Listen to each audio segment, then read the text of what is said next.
चलो टॉपिक आहे UPSC. UPSCचे सध्याचे हेड झालेले आहे, म्हणजे UPSCचे हेड आहे डॉक्टर अजय कुमार. UPSCचे हेड कोण आहे? डॉक्टर अजय कुमार.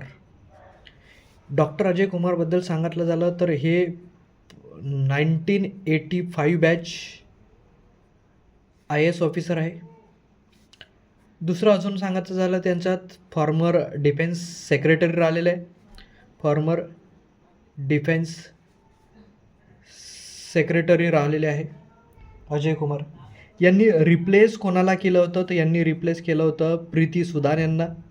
रिप्लेस केलं होतं प्रीती सुदान यांना. ओके, अजय कुमारबद्दल आता सांगू. आता हे झालेले आहे UPSCचे हेड. मग UPSCबद्दल सांगायचं आहे तर UPSCच्या बद्दल कोणत्या कलमात UPSCचा उल्लेख आहे? तर याच्यासाठी आहे कलम 315. UPSCसाठी कलम आहे 315.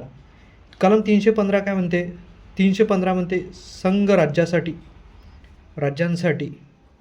संघराज्यांसाठी एक लोकसेवा आयोग असेल. एक लोकसेवा आयोग असेल 315 नुसार. ओके, यांची रचना कशी असते? यांच्या रचनेमध्ये एक अध्यक्ष असते आणि अन्य सदस्य असेल प्लस सदस्य. पण किती सदस्य हे नाही आहे. असं सहसा सदस्य हे 9 ते 11पर्यंत सदस्य राहतात. झालं. नेमणूक कोण करते? यांची नेमणूक जे करत असतात ते राष्ट्रपती करत असतात. नेमणूक राष्ट्रपती ठरवतात. सदस्य संख्या ही सांगायचं झालं तर ही सदस्य संख्यासुद्धा राष्ट्रपतीच ठरवत असतात किती सदस्य संख्या असायला पाहिजे. पात्रताबद्दल सांगितलं आहे. पात्रता, मग पात्रता काय आहे? तर पात्रता आपल्या घटनेत नमूद नाही आहे, म्हणजे विशिष्ट पात्रता घटनेत सांगितलेली नाही. मग आपण असं सांगूया विशिष्ट पात्रता घटनेत सांगितलेली नाही. जर कोणी विचारलं की UPSCच्या अध्यक्षाची पात्रता किती आहे किंवा सदस्यांची पात्रता किती आहे, तर आपण सांगू शकतो यांची पात्रता घटनेत नमूद नाही आहे. हां, पदावधी किती आहे? म्हणजे यांचा अजय कुमारचा पदावधी किती राहील? ॲट मॅक्स 6 वर्ष ते वयाच्या 65 वर्षपर्यंत यांचा पदावधी राहील. झालं. ओके, हे राजीनामा कोणाला देतात? हे आपला राजीनामा कोणाला देतात? तर हे आपला जो राजीनामा देत असतो ते राष्ट्रपतीकडे देतात. हे आपला राजीनामा कोणाकडे देत असतात? UPSCचे अध्यक्ष आणि सदस्य हे आपला राजीनामा राष्ट्रपती देत असतात. ओके, हां, लक्षात ठेवा. पुनर्प्राप्ती होऊ शकतात का? पदावधी किती आहे? म्हणजे पुनर्निवडणूक होऊ शकते का? तर लक्षात ठेवायचं,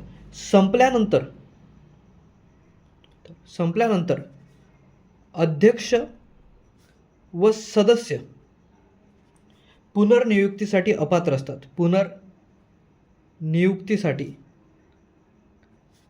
काय असतात? अपात्र असतात. जर यांचा पदावधी संपला तर हे अध्यक्ष आणि सदस्य पुनर्नियुक्तीसाठी अपात्र असतात. ओके, मग यांना पदावरून कोण काढू शकतो? प्रश्न आपल्याला तो पण आहे, पदावरून कोण काढू शकतो? यांना पदावरून कोण काढू शकतो? तर यांना पदावरून केवळ राष्ट्रपती काढतो. कोण काढतो? केवळ राष्ट्रपती काढत असतो. यांना पदावरून केवळ राष्ट्रपती काढत असतो. हे सर्वचे सर्व आहे UPSCच्या अध्यक्षाबद्दल. प्रेझेंटमध्ये कोण अध्यक्ष आहे, त्यांनी कोणाला रिप्लेस केलं, हे या व्हिडिओमध्ये आपण बघितलेलं आहे. तर लक्षात ठेवू, आपण डॉक्टर अजय कुमार UPSCचे अध्यक्ष होते आणि नंतर त्यांच्या UPSCबद्दल या इन्फॉर्मेशन्स सांगितल्या आहे.